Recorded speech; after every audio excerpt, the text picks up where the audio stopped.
Hello दोस्तों, नमस्कार। आप सभी का एक बार फिर से हार्दिक स्वागत है आशीष क्लासेस पर। बात करेंगे 10 जनवरी के पहले एडिटोरियल की, और उससे पहले थोड़ी सी जानकारी पेड कोर्सेज के बारे में। पेड कोर्सेज एक्सेस करने के लिए इस प्लेटफॉर्म पर आपको जुड़ना है। आशीष क्लासेस ये जो एंड्रॉयड एप्लीकेशन है, इसको आपको डाउनलोड करना है प्ले स्टोर से। डिस्क्रिप्शन में इसका लिंक भी है, वहाँ से भी इसे डाउनलोड कर सकते हैं। यहाँ पर बहुत सारे पेड कोर्सेज हैं, आप सभी को एक बार विजिट करेंगे, डेमो वीडियोस देखेंगे तो समझ में आपको आ जाएगा। इसके अलावा टेलीग्राम चैनल पर भी आप जुड़ जाएं। टेलीग्राम चैनल का नाम भी आशीष क्लासेस ही है। इस चैनल पर आपको इस सेशन के अलावा अगर कोई भी और सेशन पढ़ाया जा रहा है तो उसका PDF वहाँ पर मिल जाएगा, ठीक है। और साथ साथ में क्विजेज भी वहाँ पे रेगुलर इंटरवल पर मिलते रहते हैं आपको, तो यहाँ पर भी जुड़ जाएं।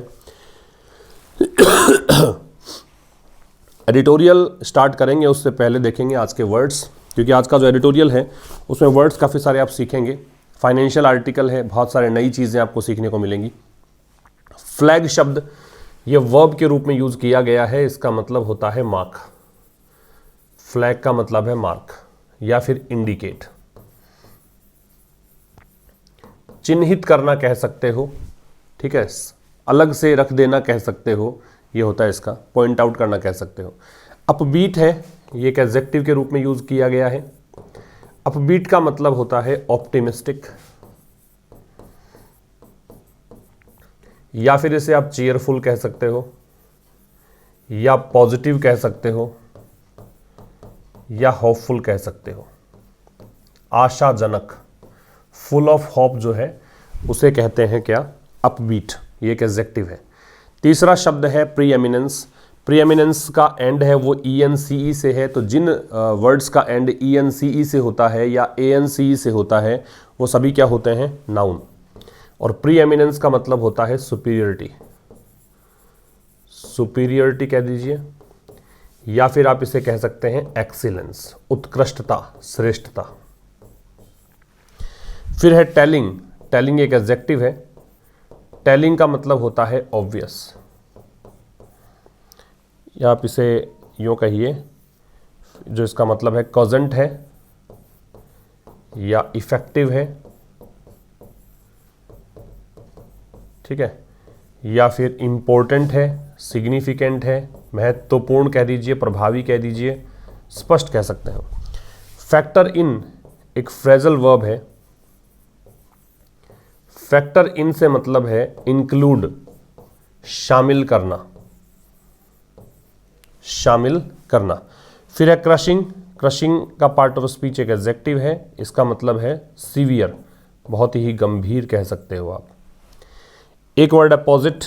पॉजिट वर्ब है, इसका मतलब आप कह सकते हो पोस्टुलेट, POSTULATE, अज्यूम, मान लेने को कहा जाता है, मान लेना, गैस करना, ठीक है, इसे कहा जाता है पॉजिट। इसका स्क्रीनशॉट आप ले सकते हैं। उसके बाद में आज का एडिटोरियल हम स्टार्ट करेंगे।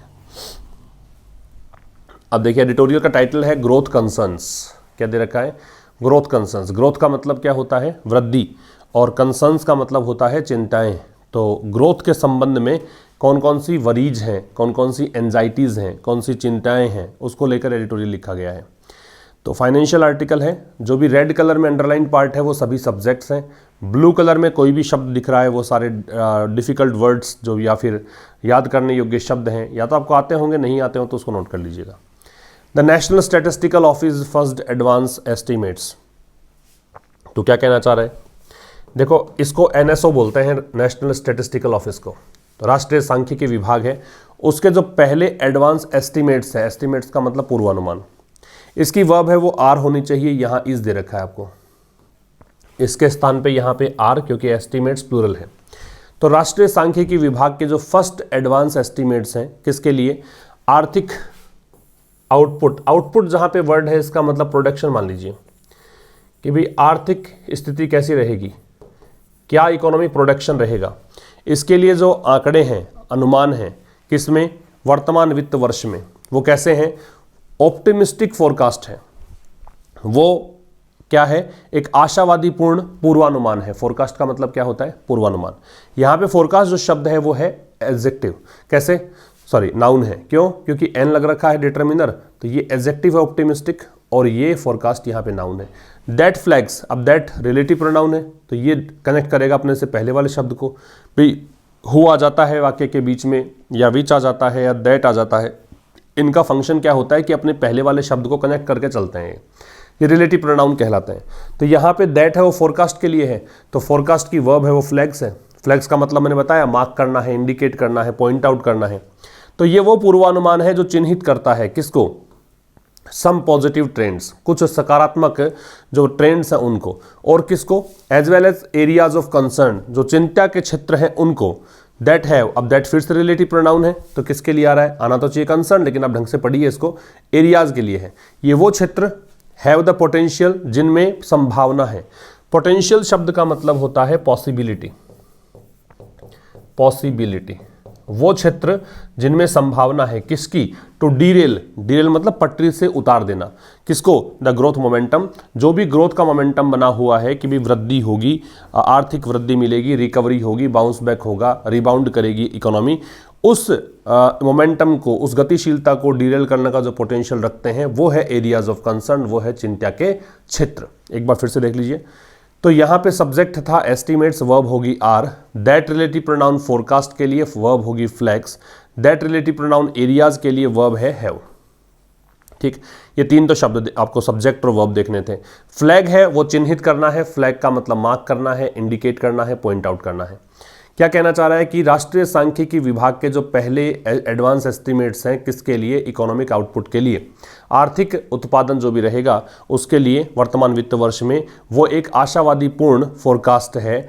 वो फोरकास्ट जो कि यहाँ पे चिन्हित करता है किस चीज़ को, कुछ पॉजिटिव ट्रेंड्स को, और साथ साथ में एरियाज ऑफ कंसर्न भी दिखाता है। अब एरियाज ऑफ कंसर्न कौन से, जिनमें पोटेंशियल है ग्रोथ मोमेंटम को डीरेल करने का। ठीक है, आगे देखिए, the NSO has projected real GDP, project का मतलब होता है दर्शाना, ठीक है, प्रेजेंट करना।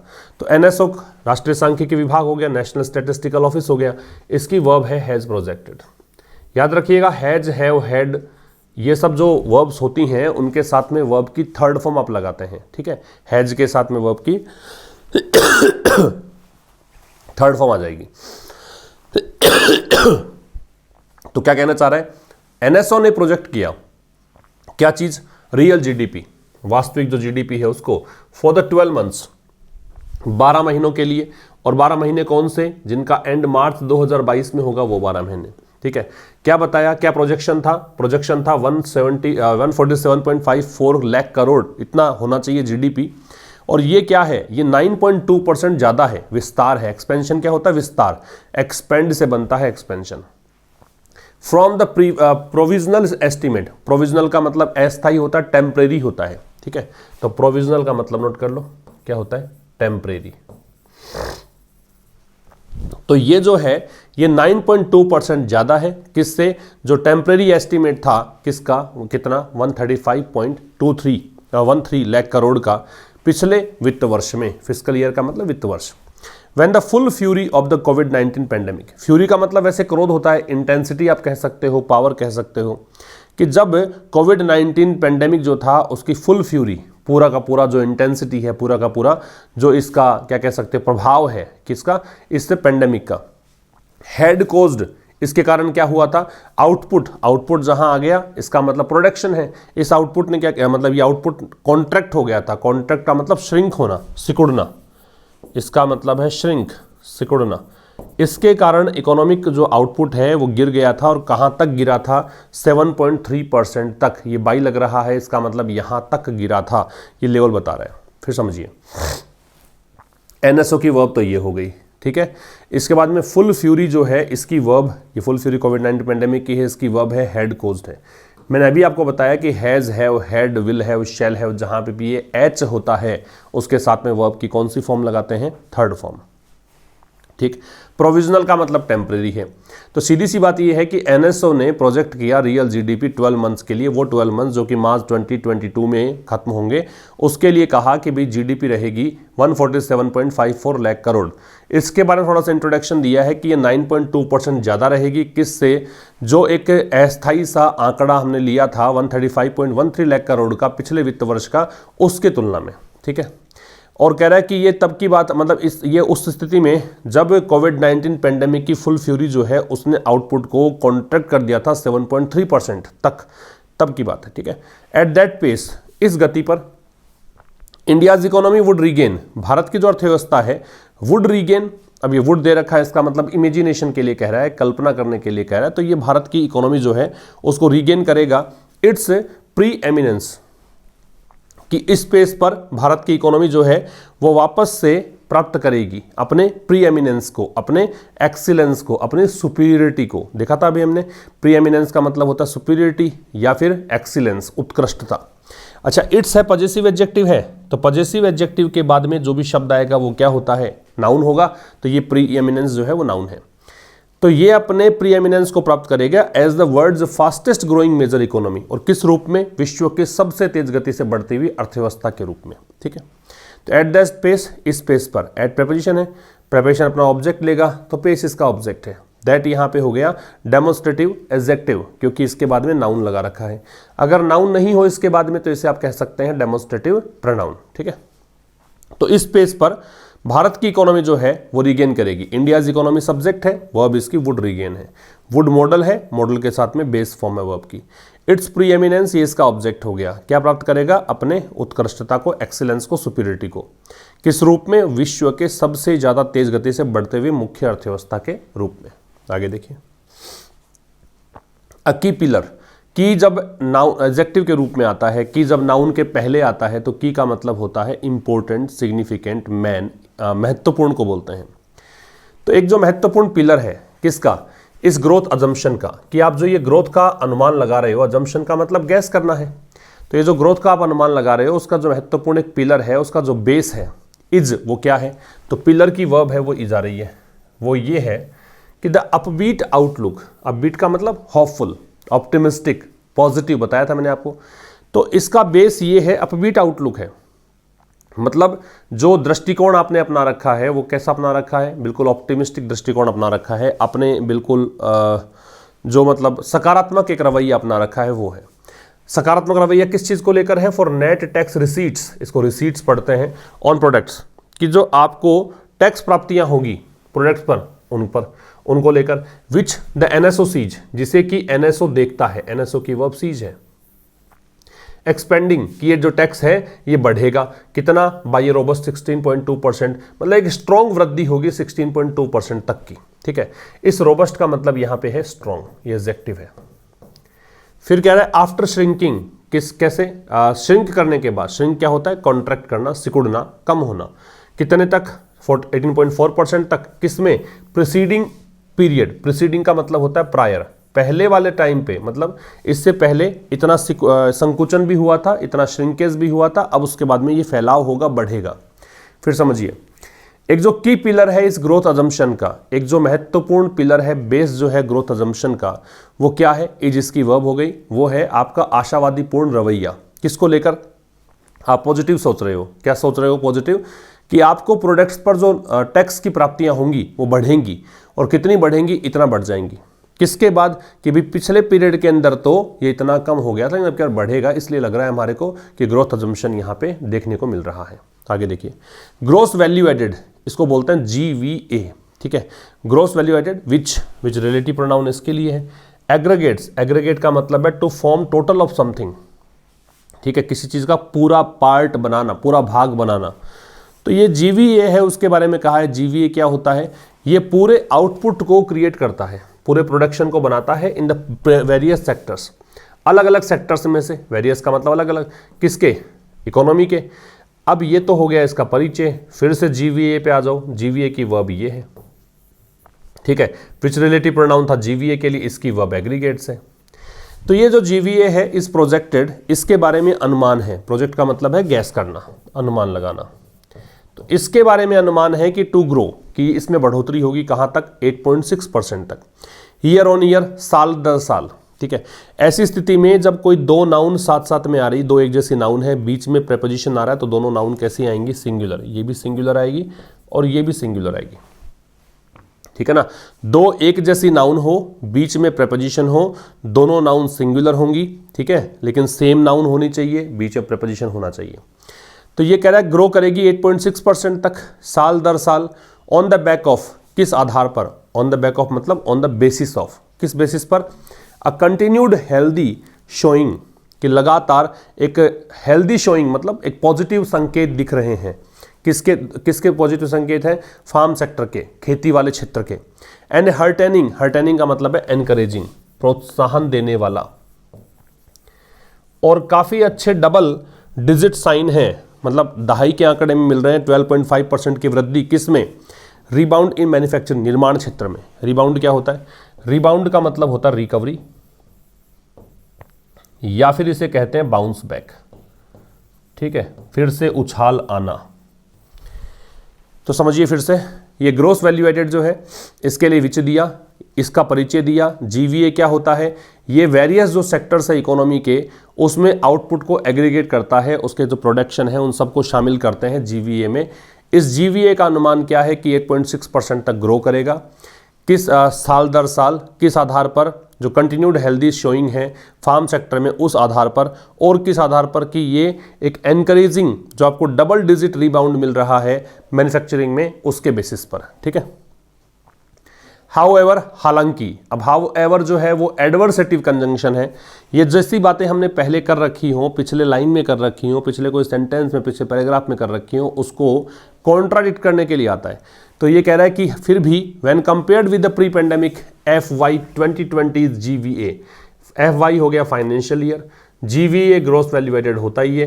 तो हालांकि जब इसकी तुलना की जाए किसके साथ, प्री पेंडेमिक मतलब पेंडेमिक से पहले जो फाइनेंशियल ईयर 2020 के जो GVA है उसके साथ, मतलब पेंडेमिक से पहले का जो ये फाइनेंशियल 2020 है उसके GVA से अगर आप तुलना करें तो द प्रोजेक्टेड आउटपुट, तो जो अनुमानित उत्पादन है कितना था 135.2 लाख करोड़, ये बेयरली 2.5 लाख करोड़, ठीक है। तो इज बेयरली 2.5 लाख करोड़ ये मुश्किल से इतना या फिर 1.9% हायर था, क्लियरली पॉइंटिंग टू, स्पष्ट रूप से संकेत दे रहा था द फैक्ट, इस बात का, that the economy has a fair distance to travel, कि अर्थव्यवस्था को अभी तो अच्छी खासी दूरी तय करनी है, ठीक है, before it can regain the growth momentum, किससे पहले, जब ये ग्रोथ मोमेंटम प्राप्त करे, जब वृद्धि फिर से ये उस ट्रैक पर आए उससे पहले। That is crucially required, that यहाँ पे मोमेंटम के लिए है, ये वो ग्रोथ मोमेंटम है जो कि बड़े ही ज़्यादा ज़रूरत है जिस चीज़ की, क्रूशियली इसकी रिक्वायरमेंट है, टू क्रिएट मोर जॉब्स, किसके लिए, ताकि अधिक जॉब्स क्रिएट किए जा सकें, and help narrow the widening, और क्या कर सकें, इनकम को, इनकम जो इनइक्वालिटी है, इनकम की जो असमानता है उसको नैरो करने के लिए, ठीक है। तो अब समझना थोड़ा सा, कहाँ से, एक बार मैं रिपीट कर देता हूँ इसको, उसके बाद में हम बात करते हैं। देखो सब्जेक्ट वर्ब निकाल लो पहले, द प्रोजेक्टेड आउटपुट जो है ये आ जाएगा इसकी वर्ब इज, फिर द इकोनॉमी जो है इसकी वर्ब यहाँ पे हैज़ है, इट है इसकी वर्ब है can regain, that relative pronoun है ये मोमेंटम के लिए है, इसकी वर्ब है इज, ठीक है। कहना ये चाह रहा है कि हालांकि जब कंपेयर किया जाए प्री पेंडेमिक जो फाइनेंशियल ईयर 2020 था उसके GVA से, तो जो प्रोजेक्टेड आउटपुट है, आउटपुट यहाँ पे नाउन है, प्रोजेक्टेड यहाँ एडजेक्टिव है, दैट डिटरमिनर है, तो जो अनुमानित उत्पादन है 135.2 लाख करोड़ था वो मुश्किल से इतना, या फिर परसेंटेज में देखें तो 1.9% हायर था, और इससे स्पष्ट रूप से संकेत दे रहा था। तो ये पॉइंटिंग जो है वो सिमल्टेनियस एक्शन दर्शा रहा है, जब दो काम साथ साथ में होते हैं तो उसके लिए आप ING फॉर्म लगाते हैं, इसे प्रेजेंट पार्टिसिपल कहा जाता है। तो एक काम तो बताया कि भी इतना ज़्यादा था, और ये संकेत करते हुए बता रखा है कि इसमें इशारा इस तरफ था, पॉइंट के साथ में 2 लगेगा, इशारा ये था इस फैक्ट के तरफ कि इकोनॉमी जो है उसको बहुत अधिक अच्छी, मतलब अच्छी खासी दूरी भी तय करनी है, किससे पहले, ग्रोथ मोमेंटम प्राप्त करने से पहले। फिर कह रहा है ग्रोथ मोमेंटम जो है ये चीज़ जो है ये क्रूशियली रिक्वायर्ड है, ये मतलब अभी बहुत बड़ी इसकी ज़रूरत है, किसके लिए, ताकि अधिक जॉब्स क्रिएट किए जा सकें, और जो बढ़ता हुआ इनकम इनइक्वालिटी है, बढ़ती हुई जो आर्थिक असमानता है, आय की असमानता है, उसको कम किया जा सके, ठीक है। वाइडनिंग यहाँ पे एडजेक्टिव का काम करेगा, प्रेजेंट पार्टिसिपल का काम करेगा, और किसके लिए आ रहा है, इनकम इनइक्वालिटी के लिए ये इसको मॉडिफायर का काम कर रहा है। अच्छा, यहाँ पे काम की एक बात ये भी है कि हेल्प के बाद में जब आप वर्ब लगाते हो तो या तो आप सीधा V0 लगाएंगे या फिर टू के साथ V0 लगाएंगे, या तो आप बेस फॉर्म लगा दीजिए या फिर इन्फिनिटिव लगा दीजिए, ठीक है। 2 + V0 दोनों ही सही होते हैं। ज़्यादा ट्रेंड में V0 लग रहा है आजकल, इस कारण से आप V0 को यहाँ पे देख सकते हैं कि V0 दे रखा है। टेलिंगली का मतलब इंपॉर्टेंटली, या फिर आप इसको कॉजेंटली या सिग्निफिकेंटली, महत्वपूर्ण है ये बात। क्या? द एनएसओ फोरकास्ट की जो एनएसओ का पूर्वानुमान है, विच रिलाइज ऑन, विच यहाँ पे इस फोरकास्ट के लिए है, वो फोरकास्ट जो कि निर्भर है, रिलाई के साथ में ऑन लगता है, किस बात पर? Varied data. वेरिड का मतलब होता है भिन्न भिन्न, डेटा आंकड़ों पर। स्पैनिंग, कौन से डेटा? जो कि फैले हुए हैं, यहाँ से यहाँ तक के, इस समय से इस समय तक फैले हुए हैं। द फर्स्ट 6 to 8 मंथ्स, शुरुआती जो 6 से 8 महीने हैं, किसके? करंट फिस्कल, वर्तमान वित्त वर्ष के, ठीक है। हैज़ नॉट, अभी फिर से आ जाओ कि एनएसओ का जो फोरकास्ट है इसने शामिल नहीं किया है। फैक्टर इन का मतलब इंक्लूड करना है, शामिल करना है। किस चीज़ को? The impact of the ongoing Omicron induce surge in covid cases, कि अभी वर्तमान में जो ओमिक्रॉन के द्वारा, ओमिक्रॉन के कारण कोविड-19 केसेज में जो बढ़ोतरी हो रही है, इसका प्रभाव क्या पड़ेगा, उसको इसने शामिल नहीं किया है। फिर समझिए, ये बात महत्वपूर्ण है। टेलिंगली मतलब इंपॉर्टेंटली या सिग्निफिकेंटली, कि जो एनएसओ का फोरकास्ट है, एनएसओ के फोरकास्ट ने, एनएसओ के पूर्वानुमान ने, ये इसके सब्जेक्ट है भाई, इसकी वर्ब है, हैज़ नॉट फैक्टर्ड इन, इसने शामिल नहीं किया है। किस चीज़ को? द इम्पैक्ट, प्रभाव को। इम्पैक्ट यहाँ पे नाउन है क्योंकि द के बाद दे रखा है। किसके प्रभाव को? प्रभाव ऑनगोइंग ओमिक्रॉन इंड्यूस सर्ज का, जो वर्तमान में क्या चल रहा है, ओमिक्रॉन के कारण, इंड्यूस्ड का मतलब स्पर्ड, ओमिक्रॉन के कारण जो सर्ज है, जो बढ़ोतरी है कोविड-19 केसेस में, उसके प्रभाव को शामिल नहीं किया है, ठीक है। बीच में क्या था? विच रिलाइज ऑन, विच यहाँ पे फोरकास्ट के लिए है, जो निर्भर है किस चीज़ पर? वेरिड डेटा पर, अलग अलग आंकड़ों पर। अलग अलग आंकड़े कौन से कौन से महीने तक की बात कर रहा है? तो ये आंकड़े हैं शुरुआती 6 से 8 महीने के करंट फिस्कल के। अब देखो, स्पैन शब्द है, ये इसका मतलब है स्प्रेड, या फिर आप कह सकते हो रेंज ओवर, या फिर आप इसे कह सकते हो एक्सटेंड ओवर। कहने का मतलब यहाँ से यहाँ तक फैला हुआ है, ठीक है। फैक्टर इन का इंक्लूड है, और टेलिंगली का मतलब इंपॉर्टेंटली है, सिग्निफिकेंटली है। आफ्टर ऑल, आखिरकार। It is anyone's guess, मतलब ये कोई भी व्यक्ति जो है, मतलब कह सकते हो कि अज्ञात के लिए जब बताना हो, इंडेफिनिट प्रोनाउन के लिए बताना हो, कि किसी का भी अनुमान हो सकता है, कोई भी सोच सकता है इस बारे में। तो आखिरकार, it is anyone's guess as to how much of a blow, भी सबको पता है कि कितना की ये ब्लो मतलब आघात या फिर अटैक, या फिर आप कह सकते हो कितना नुकसान, द करंट वेव में deal to already fragile supply chains. तो कह रहा है कि जो वर्तमान लहर है, जो तीसरी लहर अब चल पड़ी है ओमिक्रॉन के चलते, वो जो है may deal to already fragile supply chains, already पहले से, फ्रेजाइल का मतलब वीक, पहले से जो कमजोर। अब वीक को यहाँ पे टेन्यूअस भी कह सकते हो, TENUOUS। तो जो पहले से वीक सप्लाई चेन है, कंजम्पशन डिमांड, उपभोग की जो डिमांड है वो कम हो चली है। And contact intensive services, contact intensive का मतलब हो गया वो सर्विसेज, वो सेवा क्षेत्र जहाँ पे हम आपस में संपर्क में ज़्यादा आते हैं, तो ऐसी सर्विसेज जो है, ठीक है।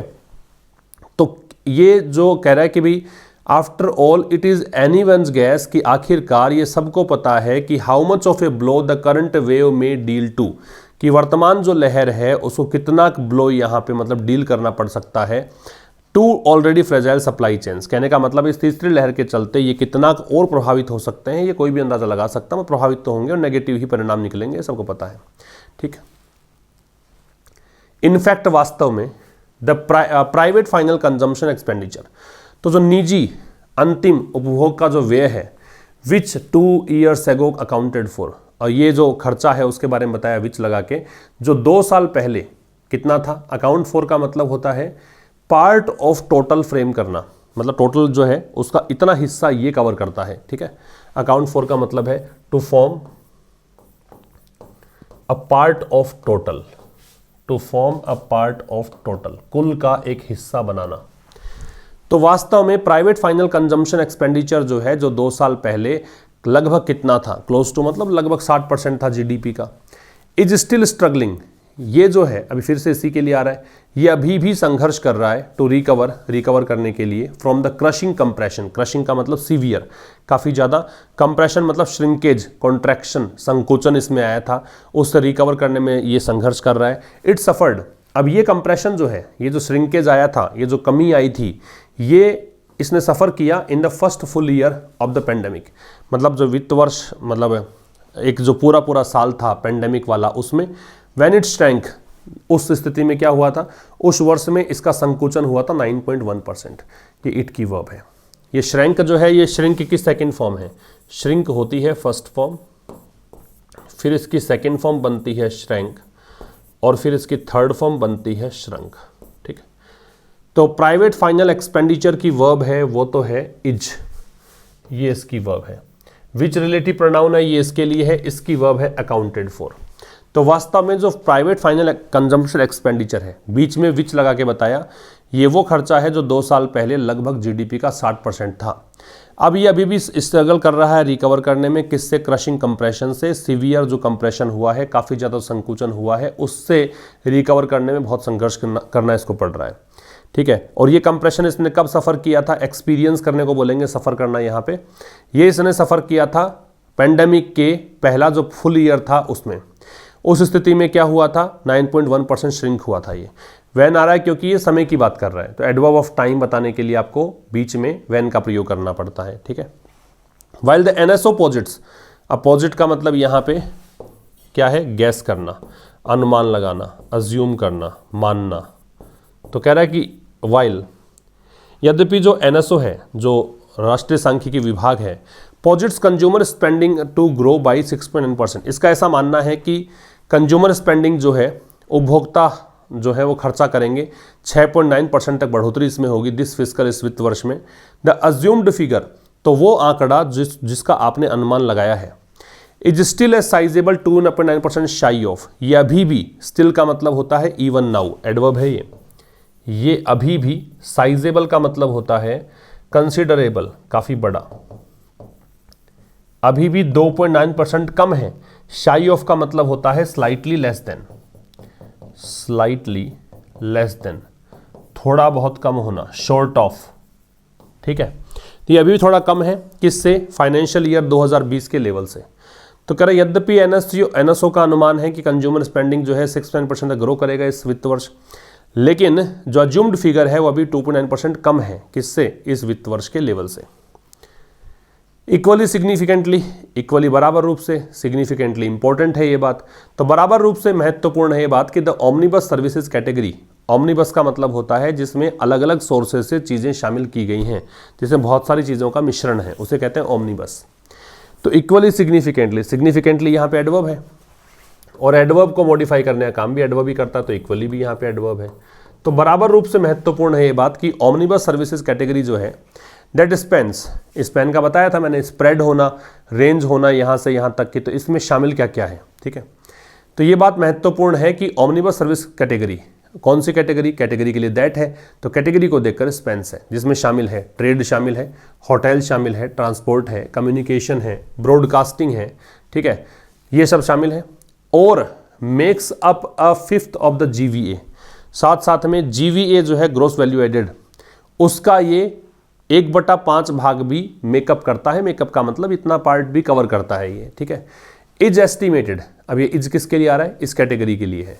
ये कैटेगरी जो है इसका अनुमान है to post a mere 11.9% expansion, कि ये केवल, मेयर का मतलब होता है ओनली, कि केवल 11.9% का इसमें एक्सपेंशन होगा आफ्टर श्रिंकिंग, किसके बाद, श्रिंक होने के बाद, सिकुड़ने के बाद, क्या, बाई 18.2% लास्ट फिस्कल, मतलब पिछले वित्त वर्ष में 18.2% का संकुचन, उसके बाद में 11.9% का एक्सपेंशन यहाँ पे देखने को मिलेगा। ठीक है, एज अ रिजल्ट, इसके परिणाम स्वरूप, even without factoring in the impact of A third wave, even मतलब स्ट्रेस डालने के लिए है कि यहाँ तक कि आपने तो तीसरी लहर के प्रभाव को शामिल ही नहीं किया, फैक्टर इन का मतलब इंक्लूड करना है, विदाउट प्रेपोजिशन है इस कारण से आईएनजी लग रहा है, तो यहाँ तक कि आपने तीसरे लहर के प्रभाव को शामिल भी नहीं किया, ऐसी कंडीशन में भी दिस वाइटल सर्विसेज सेक्टर, ये जो महत्वपूर्ण, वाइटल का मतलब होता है सिग्निफिकेंट, इंपॉर्टेंट, तो ये जो महत्वपूर्ण सर्विसेज सेक्टर है would still be lagging behind. Lag behind का मतलब पिछड़ना होता है, पीछे रह जाना होता है। तो ये जो सर्विसेज सेक्टर है ये अभी भी पिछड़ेगा it's pre pandemic output by 8.5%। मतलब पेंडेमिक से पहले जो इसका आउटपुट था और अब अगर कंपेयर करेंगे तो इतना आपको यहाँ पे पिछड़ा हुआ नज़र ये आएगा, यहाँ तक इसकी रेंज में ये पीछे नज़र आपको आएगा। ठीक है। With the union budget बेयरली a few weeks ago away. अब कह रहा है कि भाई यूनियन बजट जो है वो मुश्किल से एक सप्ताह ही दूर है। बेयरली मतलब मुश्किल से, तो मुश्किल से एक सप्ताह की दूरी है। अब एक सप्ताह में यूनियन बजट पेश होना है। Policy makers have a clear choice. अब जो नीति निर्माता है उनके पास जो एक चॉइस है, बिल्कुल क्लियर कट चॉइस है। उनके पास एक विकल्प है, वो क्या है? Introduce consumption and investment supportive measures, कि वो ऐसे मेजर्स को इंट्रोड्यूस करें जो कैसे हो, जो कंजम्पशन को सपोर्ट करने वाले हो, इन्वेस्टमेंट को सपोर्ट करने वाले हो। ऐसे कदम चलें, ऐसे स्टेप्स उठाएं जिससे कंजम्पशन भी बढ़े और क्या बढ़े, इन्वेस्टमेंट भी बढ़े। इवन इफ चाहे, it means loosening the fiscal purse string. लूजन the fiscal purse string का मतलब हो गया खर्चा करने के लिए उदार रहना, खर्चा करने के लिए तैयार रहना, कंजूसी नहीं करना। ठीक है। स्ट्रिंग का मतलब डोर होती है। अब पर्स है, पर्स का स्ट्रिंग पिछले टाइम पे मतलब पुराने टाइम पे जो पर्स का स्ट्रिंग हुआ करता था, डोरी हुआ करती थी, उसको ढीला छोड़ देना, मतलब पर्स को खोलना ताकि आप और खर्चा कर सको, इसे बोला जाता है loosening the fiscal purse strings. तो कह रहे चाहे इसका मतलब यही हो कि आप खर्चा और ज़्यादा करें, और रिस्क या फिर खतरा क्या होगा? खतरा ये होगा seeing the growth momentum faltering, कि जो ग्रोथ मोमेंटम है उसको आप देखेंगे फॉल्टर करते हुए। फॉल्टर का मतलब है वेवर या वोबल या फिर हेजिटेट या फिर वैसिलेट, लड़खड़ाते हुए, या फिर आप देखेंगे यहां पे ग्रोथ मोमेंटम जो है लड़खड़ाएगा for want of a fair wind. किसकी चाहत में?